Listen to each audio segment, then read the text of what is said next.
इस कार्यक्रम के प्रायोजक हैं कृषि एवं किसान कल्याण मंत्रालय, भारत सरकार। हर जोखिम से निकल कर फसल आए, सुरक्षित हो जाए। फसल बीमा से हर किसान अब आत्मनिर्भर हो जाए। संकट के समय प्रधानमंत्री फसल बीमा योजना किसानों के लिए वरदान है। अब सूखा पड़े या बाढ़ आ जाए कोई डर नहीं, अब ओले पड़े या कीट पतंगे फसल खा जाए कोई फिक्र नहीं, क्योंकि हमने लिया है प्रधानमंत्री फसल बीमा।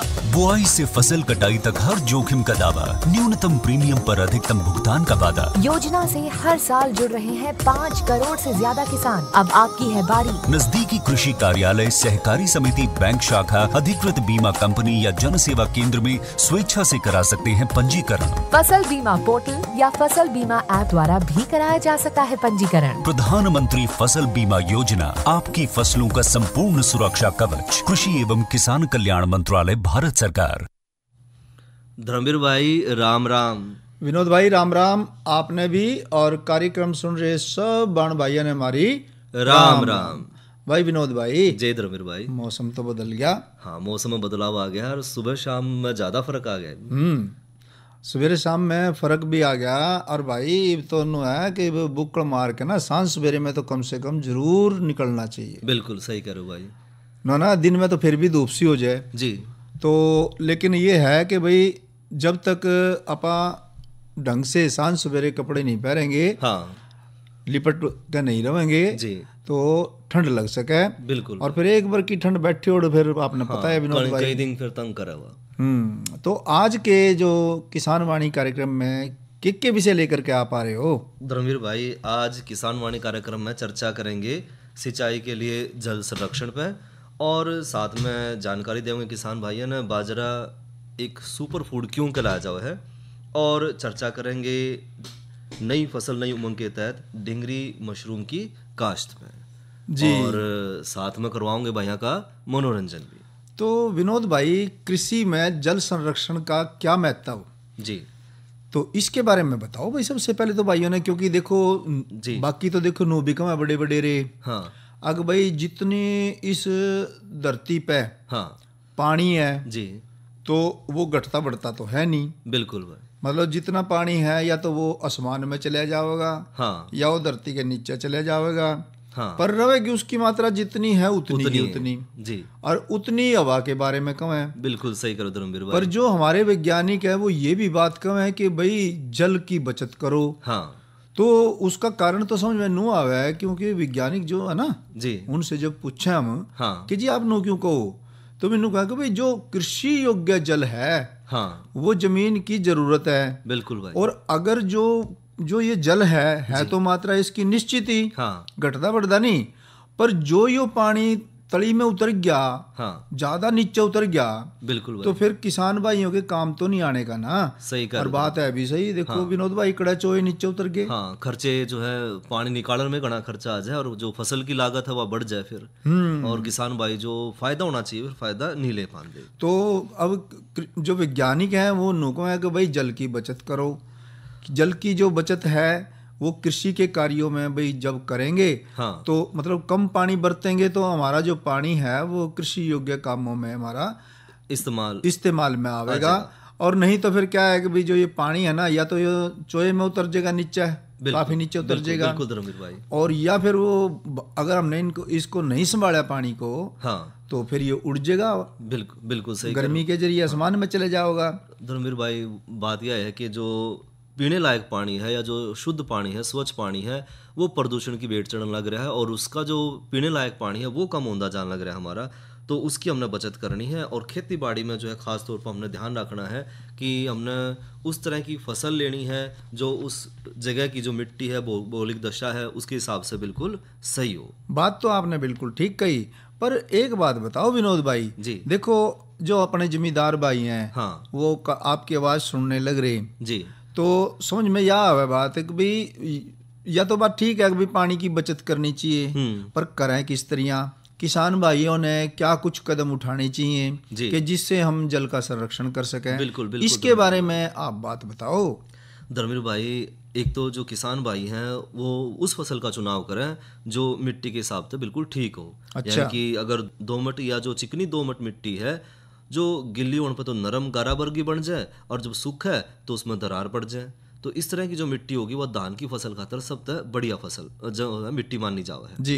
और इस तरह की मिट्टी में जो पानी न रखने की क्षमता है वह ज़्यादा हो है और फसल जो है लंबे समय तक पानी न जो है उपलब्धता मिलती रहा है और जो पानी की जरूरत है वह फिर कम हो जाए। और धर्मवीर भाई इसके अलावा जो अड़की और रेतीली जो मिट्टी है उसमें अगर किसान भाई दलहनी फसल लेवें तो वो ज़्यादा बढ़िया रहेगा, क्योंकि जो उस तरह की जो मिट्टी है उसमें खेत में जो सिंचाई करें तो उसके बाद पानी ना रुके और जड़ा में जो है हवा भी है, आंधी जांधी रवे। मतलब हमारी जो मिट्टी की जो अवस्था है, हाँ जी, जैसी अवस्था है उसके हिसाब से हमने फसलें लेनी चाहिए। बिल्कुल बिल्कुल धर्मवीर भाई। पहला तो इलाज यो है और दूसरा इलाज जो समझ में आवे ना विनोद भाई, वो ये है कि लेजर लेवलर जो तकनीक है ना जी जी, उसके द्वारा एक बराबर भूमि ने अगर बिल्कुल समतल करना नहीं तो पानी एकदम बराबर जो है सब बराबर खेत में पहुंचेगा।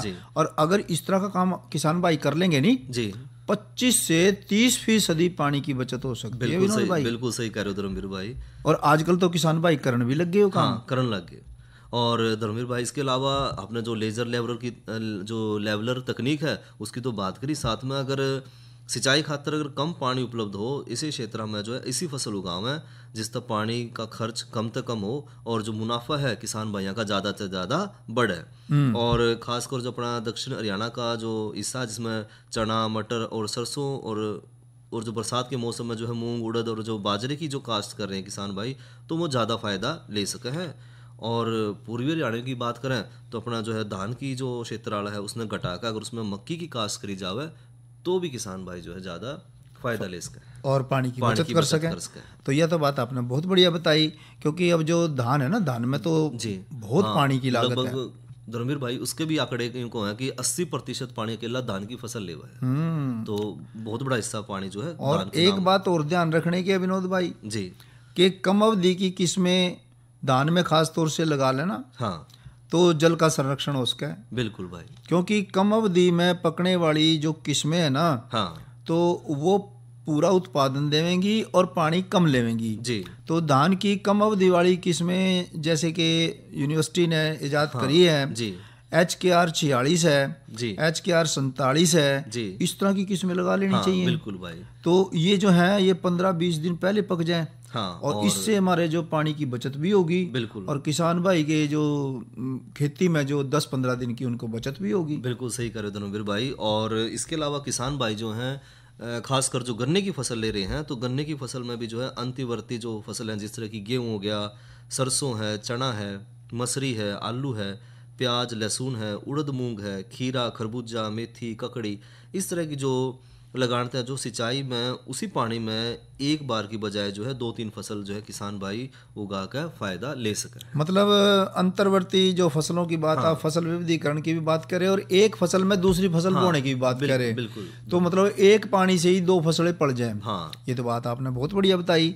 और विनोद भाई जी जो छिड़काव की जो सिंचाई विधि है उन सभी खेतों में उपयोगी है जहां भूमि ऊंची नीची हो, छिड़काव करके पानी देना चाहिए। ठीक करो धर्मवीर भाई, जल्दी नमी सोखने वाली हो जाएगी जी। और छिड़काव विधि के द्वारा सिंचाई करने से पानी की बचत तो होगी ही होगी। बिल्कुल। साथ ही जो छिड़काव विधि के द्वारा कुछ मात्रा में उर्वरक भी पानी के साथ मिला के ना वो भी छिड़क दो तो उसमें क्या है कि पानी सही ठिकाने पे और पूरा मिलेगा और पौधे ने मिलेगा। ऊंची नीची जमीन में हूँ तो पानी मतलब ना खेत में देना नहीं जा सकता ना सीधा, कई जगह ज्यादा पानी आ जाए फिर कई जगह कम पानी है। तो इसी तरह टपका सिंचाई भी है। धर्मवीर भाई सही कह रहे हो कि जो टपका सिंचाई है खासकर तौर पर जो किसान भाई अपने फूल और फल के बाग लगा रहे हैं तो वहाँ पर टपका सिंचाई सबसे बढ़िया रहा है, क्योंकि टपका प्रणाली में जो है पानी वो पौधे की जो जड़ है उसमें या उसके आसपास की जो जगह है उसमें जरूरत के हिसाब से दिया जा सका है और इस विधि ने अपना कर जो है किसान भाई पानी की बचत कर सके हैं। और भाई जिन इलाकों में जल की कमी होना विनोद भाई जी, उन क्षेत्रों में मानसून आने से पहले खेत को किसान भाई होने चाहिए कि अच्छी तरीके से तैयार कर ले, है ना जी। भाई पानी आवेगा पानी आने से पहले आप अपने खेतों को ढंग से तैयार कर लें। बिल्कुल बिल्कुल। क्यों? ताकि जो नमी आवेगी, हाँ। कुदरत देवेगी, उसको अपने जो खेत हैं उसमें हम उचित समय पे उसको जब हम संरक्षित कर लेंगे तो बुआई के समय वही पानी हमारे काम आ जाएगा। हाँ, और धर्मवीर भाई एक चीज़ और जो है खरपतवार का भी जो है किसान भाई ध्यान रखें कि खरपतवार जो है वो भी जल ने अवशोषित करे हैं, तो निराई गुड़ाई करके समय पे जो है अपना खरपतवार जरूर निकाल दे रहे हैं। और अगर खरपतवार नाशक की जरूरत पड़े तो वो भी इसका छिड़काव करके हम खरपतवार ने नियंत्रित कर सकें। और इसके अलावा धर्मवीर भाई जो सड़ी गली जो गोबर की खाद है या जो कंपोस्ट है या नेचुरल खाद है, केंचुए वाली खाद है और हरी खाद है, वह भी डालकर हम खेत में जो है जैविक पदार्थ है उसकी मात्रा बढ़ा सके हैं, यानी कि जो भूमि का भौतिक और रासायनिक गुण है उनमें हम बढ़ोतरी करके भूमि जल को जो है संरक्षित कर सके। मतलब ऐसा करने से जो पानी है वो भूमि की निचली परतों में जाके और ठहर जाएगा। बिल्कुल भाई। और फिर बाद में वो फसलों के काम आएगा। यानी कि नीचे एक सतह बन जाएगी, पानी उस सतह से नीचे नहीं जाएगा, जमीन उसने रोक कर रखेगी और ऊपर आ गया। हाँ, मतलब वो नीचे पानी ने जान ही नहीं देने की। हाँ। और एक बात और है विनोद भाई जी, भाई मल्चिंग का प्रयोग करके भी जी सही कह रहे जो पानी का वाष्पीकरण है, यानी पानी जो उड़ जाए ऊपर, उसको रोका जा सके। आप बता रहे थे ना मल्चिंग के बारे में। जी जी। अगर वो पॉलीथीन की सीट घेर दें धरती पे और जड़े पौधे जाम रहे हो, उड़े काट के उड़े बस, मतलब वो पानी धरती दिखेगी। तो इस तरीके से जो जमीन के अंदर जो पानी की नमी है ना विनोद भाई, वो बनी रहे, वो बरकरार बनी रहे और उससे पानी की बहुत ज्यादा बचत हो। और मल्च फसलों के अवशेष और अन्य पदार्थ हो सकते हैं जिससे भूमि की सतह पे जिनको बिछाया जा सके। बिल्कुल, बिल्कुल ताकि वाष्पीकरण को कम किया जा सके और नमी को भूमि के अंदर बरकरार रखा जा सके। तो इस तरीके से अगर हम कृषि कार्यों में समझदार हैं किसान भाई, बिल्कुल, पर और ज्यादा समझदारी दिखाने की जरूरत है। आज खेती भी वैज्ञानिक रूप लेती जा रही है। सही कर रहे हो। तो जो किसान भाई इस दौड़ में पीछे छूट जाएगा जी, तो वो पिछड़ जाएगा। ऐसे में हमारा किसान वाणी कार्यक्रम का ये जो फर्ज है हमारा, वो यही है कि हम किसानों को सारी तकनीकों के बारे में जानकारी देते रहें। बिल्कुल। और जो एक वैज्ञानिक जो तरीके जो हैं, वैज्ञानिक जो योजनाएं हैं, वैज्ञानिक जो नीतियां हैं, जिनको अपना करके बिल्कुल भाई, और हम जो है अपनी खेती में अच्छा जो है मुनाफा कमा सकें, अपनी ज़मीन की सेहत बना सकें और अपनी जो आर्थिक स्थिति है उसको मजबूत कर सकें। हमारे कार्यक्रम का मकसद भी यही है विनोद भाई। बिल्कुल बिल्कुल धर्मवीर भाई। और ये तो जानकारी ली कि सिंचाई में जो है जल संरक्षण का महत्व, और साथ में धर्मवीर भाई एक छोटी सी जानकारी और लेना है कि बाजरा जो है वो एक सुपर फूड क्यों है। बाजरा सुपर फूड क्यों है? बाजरा जो से खाने वाले हैं उन्होंने पता ही है सुपर फूड क्यों है। भाई नुगाया करते भाई मोटा पैरो और मोटा खाओ। और भाई मोटा अनाज था बाजरा। अरे तो भाई जाडे आ गए, तो बाजरा खाने का स्वाद ही न्यारा है विनोद भाई। बाजरे की चड़ी है और बाजरे की रोटी, तो बाजरा खाने का न्यारा है वो है। और भारत सरकार ने भी जो है धर्मवीर भाई 2023 जो है मोटे अनाजों के रूप में जो है मनाया जाएगा और पूरे विश्व में मनाया जाएगा। तो मोटे अनाज जो है वो पोषक तत्वों से भरपूर है। जो मोटे अनाज में जो है अगर हम गेहूं और चावल के मुकाबले देखें तो ज़्यादा मात्रा में उसमें प्रोटीन है, क्रूड फाइबर है, आयरन है, जिंक है, फास्फोरस है, ये सब जो है गेहूं और चावल तो ज़्यादा है। एक डॉक्टर साहब नु कह रहे थे जी कि मोटे अनाज खाने का ना सेहत पे बहुत बढ़िया फायदा है। बिल्कुल। और वो नु बता रहे थे विनोद भाई जी कि एक पिलाग्रा है, एक अनीमिया है, एक बी कम्प्लेक्स विटामिन की कमी को दूर करने के लिए ना मोटे अनाज तो बढ़िया कोई सौदा नहीं। बिल्कुल सही। और इसके अलावा एक और बात बता रहे थे जी, आप देखते होंगे भाई बहुत सारे जो आदमी बहुत मोटे हो जाएं और बहुत सारे लोगों में शुगर की बीमारी होगी। बिल्कुल। वे कह रहे हैं कि मोटापा और ये जो शुगर और अन्य जीवन शैली से जो संबंधित रोग है ना, अगर हम ये मोटे अनाज अपना लें तो इन रोगों को दूर करने में और रोकने में भी मोटे अनाज जो हैं ये बहुत बड़ा योगदान करेंगे। तो इसलिए हमने मोटे अनाजों को अपनाना चाहिए। बिल्कुल। और साथ में धर्मवीर भाई जो बच्चे और महिलाएं हैं, क्योंकि उनमें ज़्यादातर कुपोषण की समस्या देखी जाओ है, तो बच्चों और महिलाओं में भी जो है अगर कुपोषण दूर करना है तो उस खातर मोटे अनाजों की तरफ जाना पड़ेगा। तो विनोद भाई जी, इस चर्चा के बाद ना अब मौसम का हाल बताने का समय आ गया। तो क्यों ना मौसम के पूर्वानुमान की जानकारी ले लें जी मौसम विशेषज्ञ से। बिल्कुल भाई। किसान भाइयों राम राम। मौसम पूर्वानुमान एवं कृषि सलाह के साथ मैं हूं डॉक्टर ममता, मौसम विशेषज्ञ, कृषि विज्ञान केंद्र कुरुक्षेत्र। किसान भाइयों, कुरुक्षेत्र जिले का आज का अधिकतम तापमान 25.7 डिग्री सेल्सियस रहा। न्यूनतम तापमान 14.3 डिग्री सेल्सियस रहा। नमी की बात करें तो सुबह और शाम की सापेक्ष आर्द्रता 92 और 25% रही। हवा की रफ्तार 18 किलोमीटर प्रति घंटा रही। अब हम बात करते हैं आने वाले मौसम के पूर्वानुमान की। तो किसान भाइयों 19 नवंबर तक मौसम आम तौर पर परिवर्तनशील परंतु खुश्क रहने का अनुमान है। तापमान में 2 से 3 डिग्री सेल्सियस की गिरावट आने, वातावरण में नमी की मात्रा अधिक रहने के साथ बीच बीच में कहीं कहीं पर आंशिक बादलवाही रहने का अनुमान लगाया जा रहा है। किसान भाइयों अब हम बात करते हैं मौसम पूर्वानुमान आधारित कृषि सलाह की। जैसे कि मौसम खुश्क रहने का अनुमान है तो किसान भाई आप अपनी फसलों में आवश्यकता अनुसार सिंचाई व छिड़काव कर सकते हैं। धन्यवाद। तो विनोद भाई जी धर्मेंद्र भाई, मौसम की जानकारी के बाद जी अब आप बताओ आप किस बात में राजी हो? मैं तो धर्मेंद्र भाई से बात में राजी हूँ कि दाता राजी दान करण में। दाता राजी दान करण में, हाँ, यानी कि राग नहीं सुनना चाहो? राग नहीं सुना दो तो आपने एक भजन सुनवाओगे जी। सुमेर सिंह यादव की आवाज में बड़े ज्ञान की बात कही है कवि ने जी। सुने और सुनावा भाइयों ने। बिल्कुल बिल्कुल सुनाओ भाइयों ने।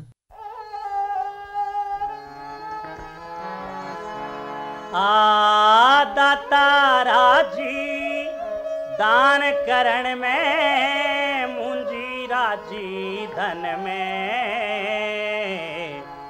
बीन सुनन में विषयर राजी, शेर बगेरे बन में। दाता राजी दान करण में, मुंजी राजी धन में, बीन सुनन में विषयर राजी, शेर बगेरे बन में।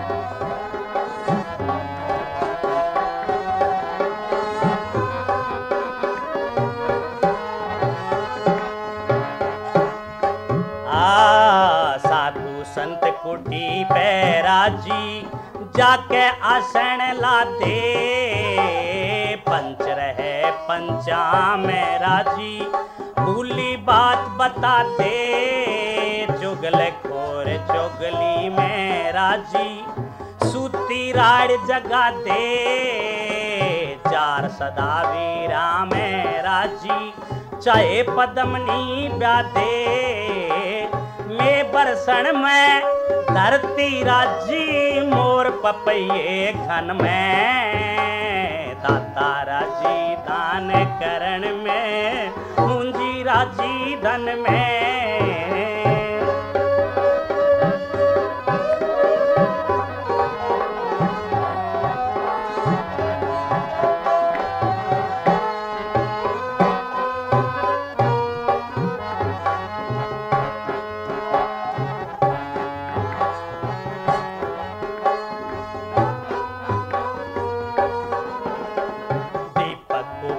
छबकली राजी, जलती बत्ती खा जा, कस्तूरी पे मरगा राजी, डोले बाजा बाजा, फूल कली पे भावरा राजी, मन में मस्ती छा जा, चांद पे चकोर राजी, कदसी मेरे हाथा जा, पतंग हठीला रंग में राजी, लपटा रहे गगन में। दाता राजी दान करण में, मुंजी राजी धन में।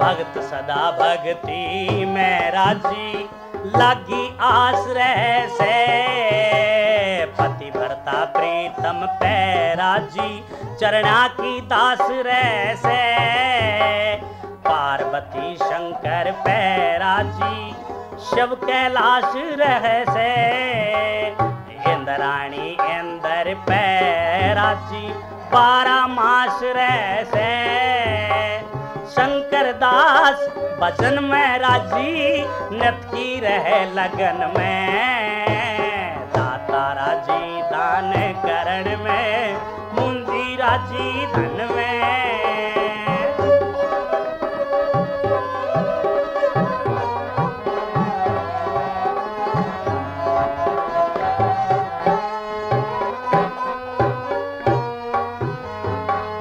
दाता राजी दान करण में मुंजी राजी धन में दीन सुनन में विषयर राजी शेर बगेरे बन में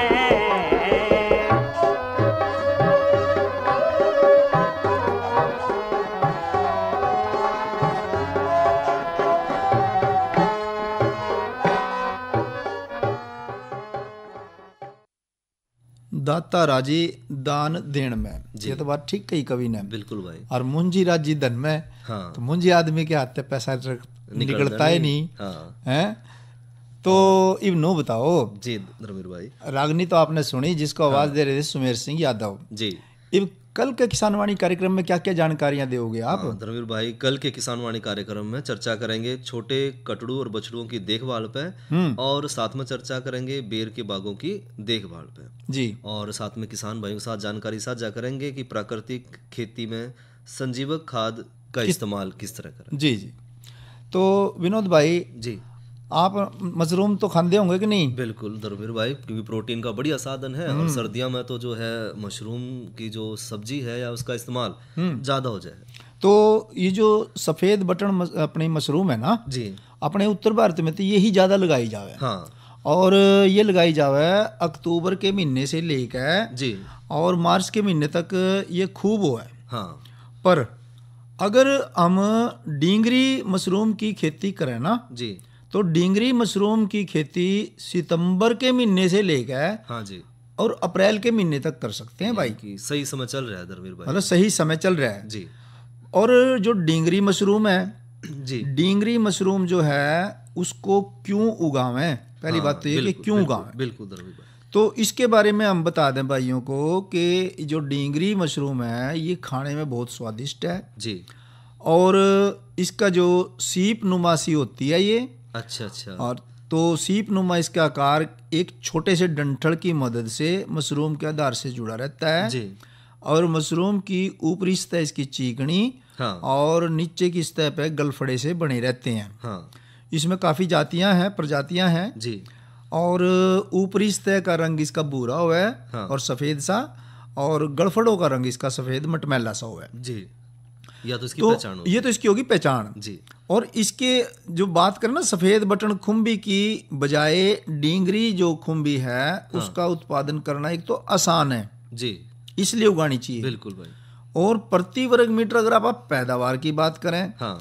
तो जो सफ़ेद बटन खुम्ब से और ये जो डींगरी खुम्बी है, हाँ। ये 2.5 गुना ज़्यादा उत्पादन देती है। अच्छा, यानी कि एक तो उगाना भी आसान और उत्पादन भी 2.5 गुना ज़्यादा। मतलब इसका उगाना आसान, इसकी पैदावार थोड़ी नहीं, 2.5 गुना ज़्यादा है, और खाने में स्वादिष्ट और भी। खाने में उससे ज़्यादा स्वादिष्ट भी है। ये बात देखो, हम अगर थोड़ा सा मुकाबला करके देखें, हाँ भाई सफ़ेद बटन जो खुम्बी है जी, और उधर से डींगरी खुम्बी है, हाँ। तो अगर आप सफ़ेद बटन जो खुम्बी है उसको उगाने के लिए जी कंपोस्ट की तो ज़रूरत पड़ेगी। बिल्कुल बिल्कुल भाई। तो कंपोस्ट को तैयार करने के लिए कम से कम 28 से 30 दिन चाहिए जी। और अगर डींगरी आपने पैदा करनी हो, हाँ। तो गेहूं का भूसा या धान की पराली आपने सिर्फ 10-12 घंटे बेनी पड़ेगी। धर्मवीर भाई, तो कितना फर्क है? हाँ, बहुत बड़ा अंतर हो गया तो। अच्छा, फिर देखो जो ये अपनी जो सफ़ेद खुम्बी है नहीं, हाँ। इसमें तो केसिंग की जरूरत पड़ा है, केसिंग हाँ। करनी पड़ा है। बिल्कुल। डींगरी में केसिंग की भी जरूरत नहीं। अच्छा। और तीसरी बात ये कि जो ये डींगरी है जी, इसको चाहे आप सतूत की टोकरी में उगा लो, चाहे नायलॉन की जाली में उगा लो, लकड़ी की किसी भी आकार की पेटी में इसको उगा सको आप। यानी कि तो सही कह रहे हो कि भाई इसको उगाना तो आसान है और प्लास्टिक के लिफाफों तक में भी बड़ी सफलता से उग सकती है जी। और फिर एक और बात कि आप जब ये सफ़ेद खुम भी पैदा करोगे नहीं, कंपोस्ट बनाने से लेकर जी और खुम भी पैदा यानी उत्पादन जो शुरू हुआ है लगभग 2 महीने का टाइम लग जाए। अच्छा, हाँ जी। और डिंगरी में 20-22 दिन में ही फसल शुरू हो जाए। कितना फर्क है, आधा सूद फर्क हो गया, आधा सूद का फर्क है। तो अब हम भाइयों से निवेदन ये करना चाहेंगे कि जो भाई डिंगरी की खेती करना चाहें जी, एक तो वो थोड़ी सी ना ट्रेनिंग जरूर ले लें। अच्छा दरअसल भाई, ट्रेनिंग जरूर ले लें। कृषि विज्ञान केंद्र से ट्रेनिंग मिलती है और जी ये जो अपना उद्यान विभाग हरियाणा है वहाँ से भी ट्रेनिंग मिलती है, और या फिर वो जहाँ से भी उनको ठीक लगे वहाँ से ट्रेनिंग ले लें और फिर इसकी खेती जरूर करें। और जब खेती करें तो उसमें थोड़ी थोड़ी सी ध्यान देने वाली बात ये रहेगी कि एक तो तूड़ी या पराली बरसात में भीगी हुई ना हो जी, और बिजाई के समय तूड़ी में नमी जो है ना 60-70% होनी चाहिए। अच्छा। और जब इसका बीज है, इसका खुम्बी का बीज ताज़ा प्रयोग में करना है जी। और जो बीज की थैली या बोतलों में किसी प्रकार के दूसरे कीटाणु नहीं होने चाहिए। अरया काला या चिपचिपा सा बीज हो तो नहीं लेना चाहिए, साफ सुथरा बीज होना चाहिए। और जी पॉलीथीन के लिफाफों में अगर आप खुम्बी तैयार करने चले हो ना तो फिर कम बस पौना लिफाफा ही भरना, उससे ऊपर नहीं भरना। ठीक। और जो कमरे का तापमान है वो अनुकूल तापमान से ज़्यादा नहीं होना चाहिए। यानी कि जब वो ट्रेनिंग लेंगे ना विनोद भाई, ये सारी बातों की जानकारी उनको विस्तृत रूप में जो ट्रेनिंग देने वाले हैं वो देंगे जी, कि भाई किस तरह कैसे हमने जैसे आर्द्रता है कमरे में वो 80-90% रहनी चाहिए जी, और कमरे में हवा जाने का आने का पूरा बंदोबस्त होना चाहिए जी। और जो भूसा खंड हैं उन पे भी पानी का जो स्प्रे है वो हमने करना चाहिए। तो ये कुछ खास बातें हैं जिनका ध्यान रख करके और हम अच्छी जो है ये बटन खुम्ब की जो है खेती कर सकते हैं। तो अब लेवे भाई से इजाजत, क्योंकि कार्यक्रम का समय समाप्त हो जा रहा है जी। अच्छा भाइयों, राम राम। अरे क्या कर रहा है? इधर इधर इधर हम बोल रहे हैं तेरे बीजू का पुतला बोल रहा है। पक्षियों से तो हम खेत को बचा लेते हैं, पर इन घातक रसायनों से कैसे बचाएं? मतलब? देख बेटा, तू जो ये अंधाधुंध रसायन मिलाता है ना, मिट्टी की सेहत बिगड़ने लगी है, और जब माटी ही कमजोर पड़ जाएगी तो उपज कैसे सेहतमंद होगी? अरे पहले ऐसा नहीं था, पूछना अपने बड़े बुजुर्गों से, कैसे फसल लहलहाती थी, शुद्धता झलकती थी। माटी भी तंदुरुस्त और लोग भी। पहली वाली बात कहाँ, पर अब तो सब यही डाले हैं। सब नहीं, आज भी लाखों जागरूक किसान परंपरागत विधि से फसल उगा रहे हैं, खर्चा कम और उपज की कीमत भी बेहतर पा रहे हैं। सच है? रे बेटे एक्सपीरियंस से बता रहे हैं, धूप में बाल सफेद नहीं किए हैं। ठीक है भाई, मैं भी आज से जैविक खेती शुरू करूंगा। माटी से प्रेम की परंपरा है, परंपरागत खेती। इस कार्यक्रम के प्रायोजक थे कृषि एवं किसान कल्याण मंत्रालय, भारत सरकार।